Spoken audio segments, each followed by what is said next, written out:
Today we're going to be making a little pocket altar or shrine, whatever you want to call it. It could even be a needle case. If you're interested, stick around and I'll show you how I put mine together.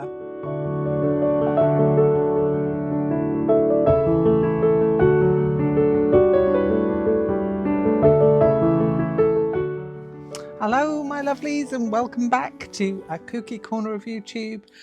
Today I have been putting together something that I've seen around on Pinterest. I think I've seen a couple of things on Instagram as well, and it's all to do with having a little pocket altar or shrine or something.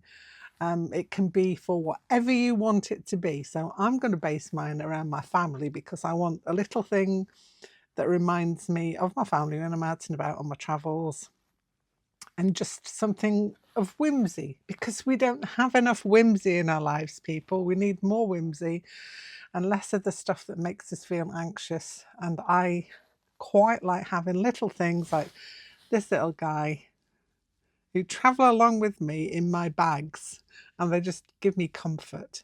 You know, it's just something tangible that you can hold on to.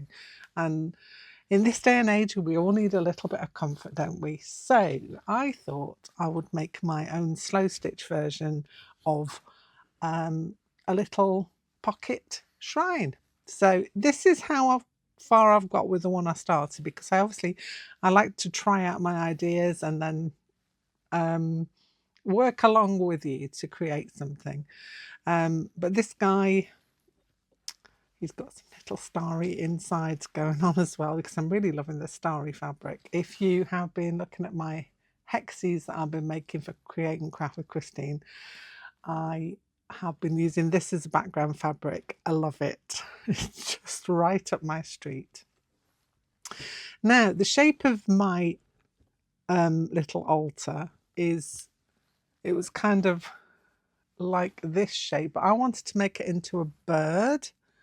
So I drafted out a pattern piece here. So this is my piece that I've drafted out. And what I did when I opened it out, I thought, oh, it looks like a crow. It looks like one of my crow dolls. So I had to make it in a similar vein. So he's got a little beak. He's not got anything decorating on the inside yet, because that's going to come later, probably in another video where we figure out how to finish him all up. But I thought we'd start off with our little slow stitch crow. So what I have got, if I can grab some out. Sorry about the rattling of a bag in the background. So grabbing out a piece of my base felt. Now this is really thin. I got it off Amazon. It's a really thin, stiff felt. It's more of an interfacing than anything else, but I tend to use it when I'm backing something up. Maybe postcards, perhaps, you know, when I do my stitch postcards, I use it as a backing. I sometimes use something a bit thicker than this, and I think this one came up quite thin, which is why I haven't used it as much. But now I've found it's really good as like a, you know, like a lining or an interfacing for something. So what I have done, I have put my piece onto my pattern, so obviously so that you're not using up all of the piece. Line it all up with the bottom, so pattern piece on there, pinned it on, I've cut round it, and I've got this. So this comes in all different kinds of colours. I don't really think the colour matters because it's going to be covered up anyway, so there's going to be no part of this showing. So what I end up with this, now you can see on my little design here, I've got a place there for a little acetate pocket to go, because I want to put a picture of my two children in there, and I'm going to decorate it out with all different kinds of things.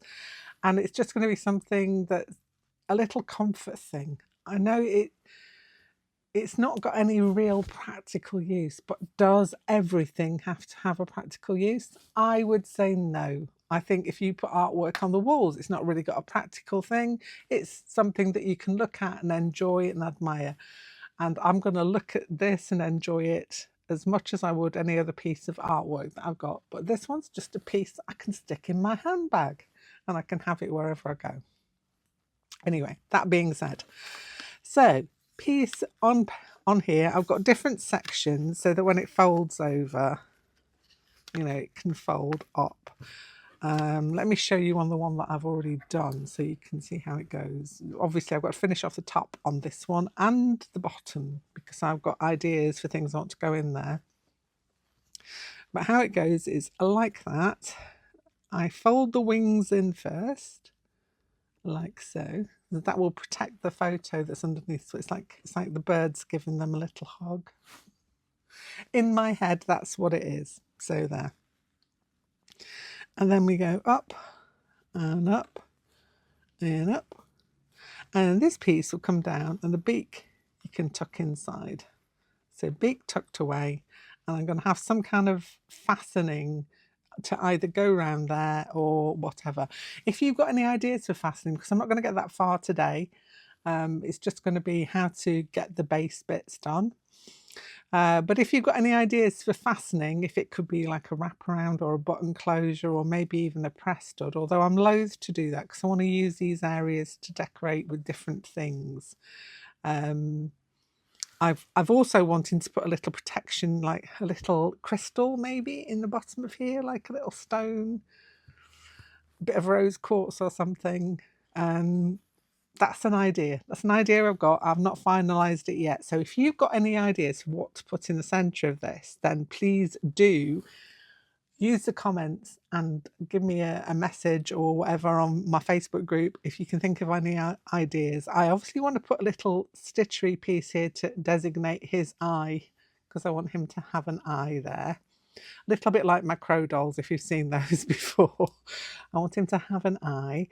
And then he's going to have different sections. Obviously, that middle one I've already marked out as the place where the photograph is going to go because the wings will then unfold it.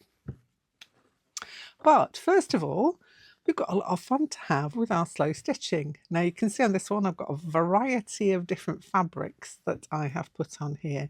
I'm thinking with this one I might home in on just one or two colours maybe, instead of going the whole hog with the rainbow, but I do love the rainbow. As you know, I love a rainbow. But I'm going to go through my stash of fabrics and I'm going to now take these pins out of here because I don't need those anymore. So cut around that. And you can see that underneath there, I've got my base piece. Now, for the backing as well, you're going to need a fabric that's going to have, you're going to have enough of to get that piece out of it. Or I mean you could slow stitch and you could do a patched inside as well, but I wanted mine to be one colour and I'm loving these. I love these rainbow stars.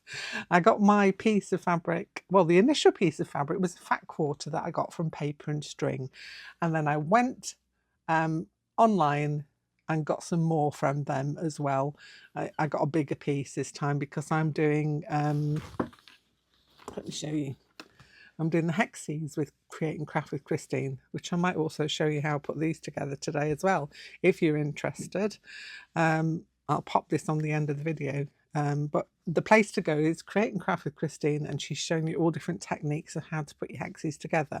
The reason I got this out is, look, on the back, I'm going to put this fabric on the back of all of them, so that when I make my table mat or whatever, that's all going to go together.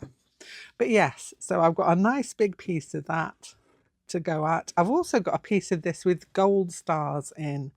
Where have I got my other thing? Sure, it was this. I put the gold stars in. So this was my journal wrap that I made last year, inspired by Maggie Morris, and that's got the gold, like the gold shiny stars. So it's the same fabric, but this one's got a rainbow. Which, as you know, if you've been here for a while, it's right up my street. Anyway, I'm digressing. So let me go and grab out some fabrics for this other new boy that I'm going to make, and we'll get started. So having said I would go all one colour or maybe two, what have I pulled out? All of the colours, because that's what my heart wants. And what the heart wants, so we go with it. I've even put some of my absolute special fabric in here. Anybody who knows, Sharon, you know what I mean. This fabric, this is my, somehow, I don't know how it happens, but when you get fabrics in, there are certain ones that grab you, and I love this. I've only got a small piece of it left, and I keep snipping off tiny little bits to put in certain things. I thought we'll have a little bit of that as well. So this is a piece that someone sent to me as well. Oh, so nice. I'm just going to trim off the ends of this. Trim off that end a bit. Because although I like my raw edges, I don't want it to start off too fuzzy to start off with. Right, so that would fit as is down that edge there. Will go quite nicely, and then I can do some layering on top. Let me take you out a little bit. Can I take you out a little bit? Take you out a little bit so you can see what's going on. So I've got all these little scrappadoos that I've pulled from different places, and I'm going to try and see if I've got enough here. I think I have. I'm going to lay that one that way, like so. If I go over the edges with stuff, I'm not going to worry, because I can trim it later once I've got it all laid out. What do I want now? What do I want? I want some of these maybe going over to that top bit there. Got some pink. I might not want all of that because I want some of that rainbow to show through, but I also want to overlap there a little bit as well. So what you're doing with this is you're just playing around with everything that I do. Just playing around. It's just having fun with fabrics. I don't know if you've seen The Big Bang Theory where Sheldon does fun with flags. Well, this is fun with fabrics. Oh, I found a wing bit there. Fun with fabrics. And we're just playing with it until we get something that we like. So that's one wing piece. I'll take that a bit that way. I need to fit in my special bit somewhere. That might be an overlaying piece, perhaps. This bit looks like it wants to go down there. It looks like that's going to fit in quite nicely. Down there. Need to overlap a little bit. The thribbly squigglies, they can all go in my orts jar over here. Stop those in there. So get that one there. Ooh, is that too similar? Maybe I could take that bit there. So I'll just chop some of that off a little bit. Do I want two greens together though? Maybe not. Cancel that, scratch that, put something else in. I like that. So I'll have a bit of that. That can go there. And then my favourite boy can go there. I'm liking that. I am liking it. Oh, we've got some nice orange here. A bit of that. That can go up this top end here. And maybe finish off with some of that. Now into the mix, you can add other shapes and things. So sometimes I'll cut like circles and stuff. So with this big bit here, I'm going to roughly just cut out. It doesn't have to be perfect. It really doesn't. Just to get some circles going on. You can add in whatever you like. It's not perfect, but it will do. It'll do. And what else have I got?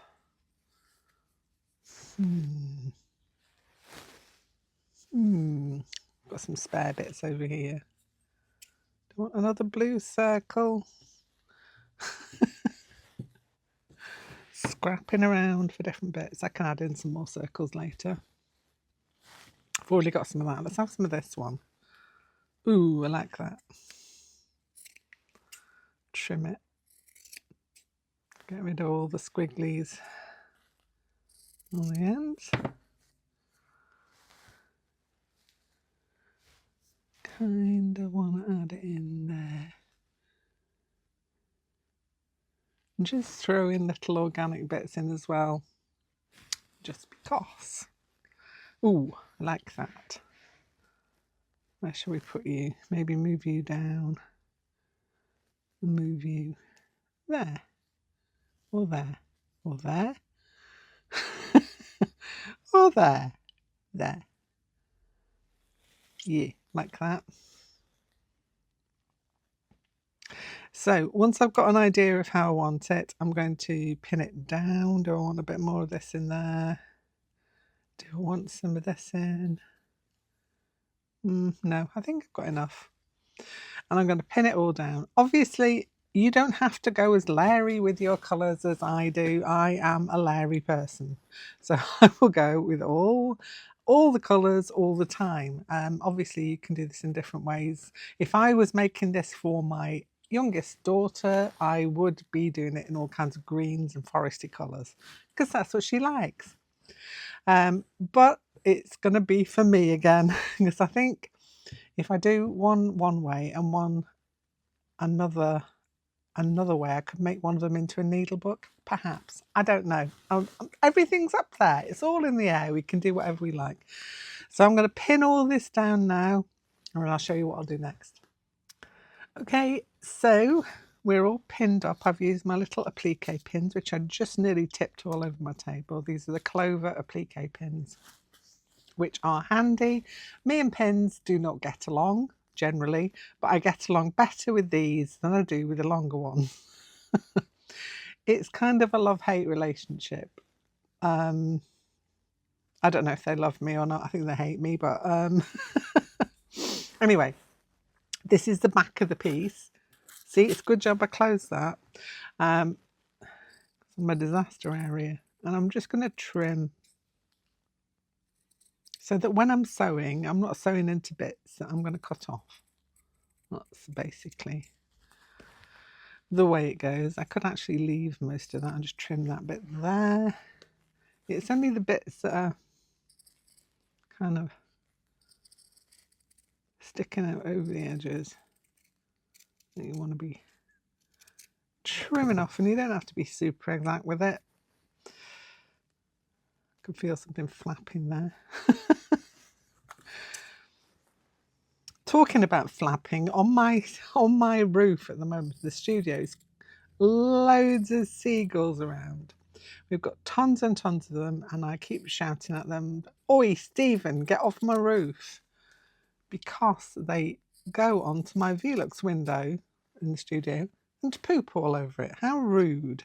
How very dare they. So I like to shout at them occasionally. And the reason that they are here is that there's a school not far away, and they have nests just outside where the library is of the school. I know this because I used to work there. And they wait for the kids to come out for their food.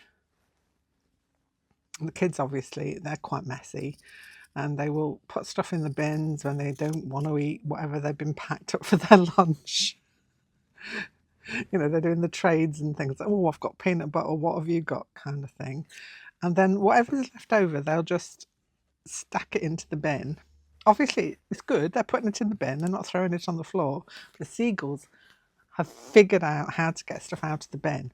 So they then go and raid the bins. One of them actually will stand on top and fling out stuff for everybody else, because not normally known for sharing, but these guys are working together, okay?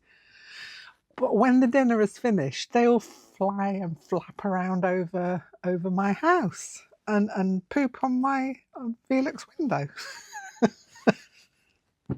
It's not on, is it? It's just not on. Anyway, back to the matter in hand. So we've trimmed all that down, and now we are going to sew it. So let's have a look at the original boy here, and you can see that I've got a few more additions here. I might add some more into this as I go along, but for now I'm quite happy with what we've got down. Retrospectively, I can add in some other circles and stuff. Got bits of felt in here, felt heart down at the bottom there. So you can do whatever you like. These are my things that I like to do. I like spirals, circles, hearts, and yeah, that's my kind of my vibe. On this one, I have used a tacking thread, and I have got some of that somewhere. I'll find that out in a minute. But I've just gone up and down my piece with a running stitch to hold it all down. I can then take all the pins out after I've screamed at them for pricking me. Another bugbear. Just pulling bits off there. So then I'm going to do that, and then I'm going to make sure that, if you can see on this one, all the little edges I over sew down.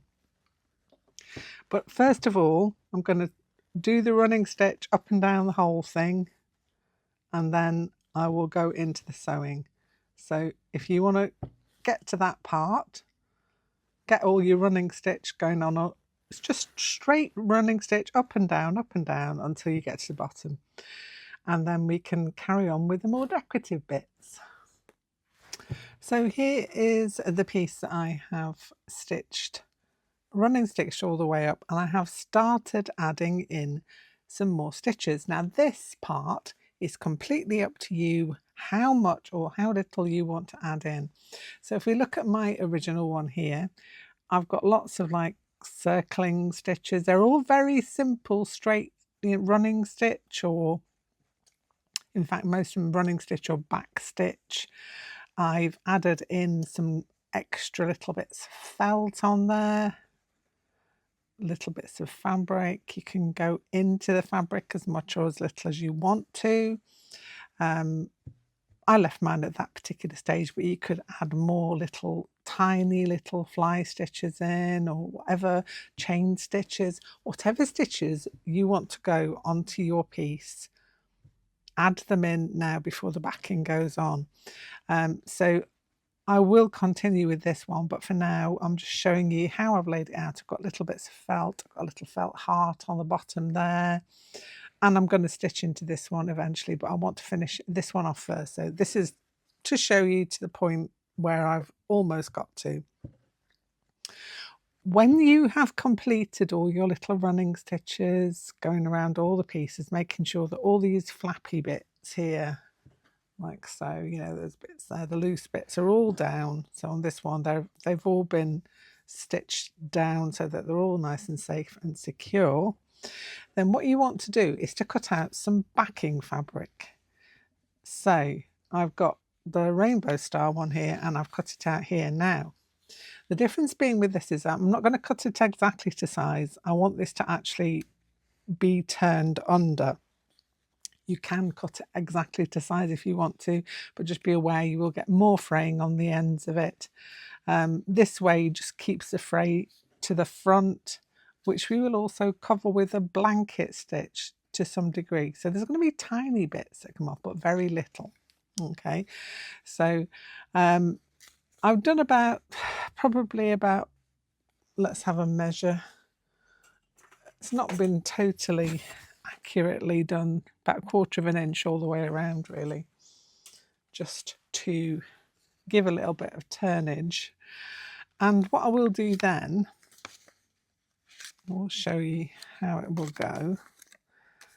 Take my pattern piece off, turn it upside down, and place this vaguely where I want it to be. so that I've got some overhang all the way around. And then I will kind of just turn it in and ease it around.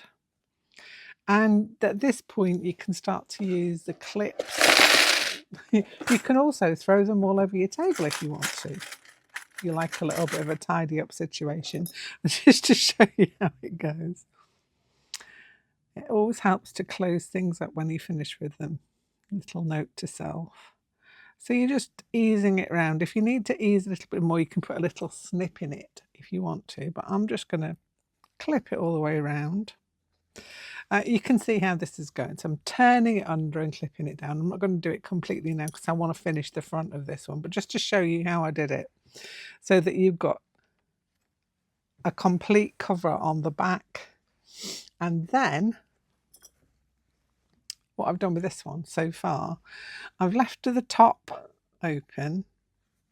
I've left the bottom part open because I want to add some things into that afterwards, but for now it's been left open. But you can see how these are all the turny bits here that you just turn under to tack down. Put the clips back on those. And if you want to add a beak, I'm sure not everybody will, but if you want to, then make yourself a little felt beak that you can add in and stitch around as well. But I have blanket stitched all the way around the piece, including the backing. So it's included the backing in that, it's gone through the backing, and that is all now nice and stitched down. As I said, the bottom is open. The top part of the head is open because I'm still considering how I'm going to finish it off, whether I'm going to attach something in there to wrap round or if there's going to be some kind of press stud. I've not decided, but I'm going to let you decide that for me because we're going to do some more bits to this when we are at this stage, and it will be in a separate video so that you can show me or tell me what you think. I like to hear from you how you'd like to finish this off. And I'll have a little look through and see what I think and how I'm going to do mine. But I will mention other ways that other people mention in the comments in the next video, which will be not too far away because I want to complete this as a project for us all, probably by the end of this week. I will still have art club on Sunday, so if anybody's interested in that as well, I do a little cozy art club on a Sunday, but that will be on Sunday, so I'm trying to and fit the second video to this in between those. Hopefully, fingers crossed. So you'll need a selection of threads in order to do the stitching, and then you'll need some backing fabric that you can then cut out bigger than the actual template, and it gets clipped around, and you can backstitch that round if you want to, leaving open the top of the head and the bottom bit there. So that's as far as we've got for today. I'm going to have some fun now with this one, finishing it off, stitching it to get it to this stage, and then I'm also going to have a go at planning a few things that we can add into this for the second part, which is filling in the inside. I know that I do want that acetate piece to go there, so it's going to be like a vinyl, not an acetate. It's going to be like a vinyl piece that I can stitch in, and that will take a small photograph or something in there. So that is a definite. But for everything else, apart from I want to stitch a little embroidered eye to go up in that bit there. Obviously, this is all down to you and what you want to do as well. So you think about how you want to use yours. Maybe you want to use this as a needle case. It would make a great needle case. You could put needles that way perhaps, and that would all fold up really nicely. As I showed you, mind you, actually I do want those to go in that way because it makes a less bulk on that bit there. That comes round. You can tuck your beak in if you have one. If you don't need to worry about the beaky part. And it's a nice little thing that you could just keep. Anyway, hope you're enjoying this. If you are, let me know in the comments below the description box.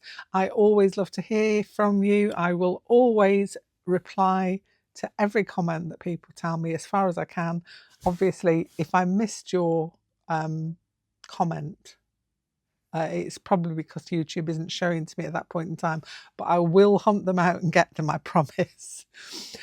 So that's enough from me for today. I hope you've enjoyed this part of it at least, and you're going to enjoy doing some stitching along with me and figuring out how we're going to finish off our little pocket altar. That's enough, as I said, from me waffling on, and I will be back here very soon, sooner than you think, with the second part of this.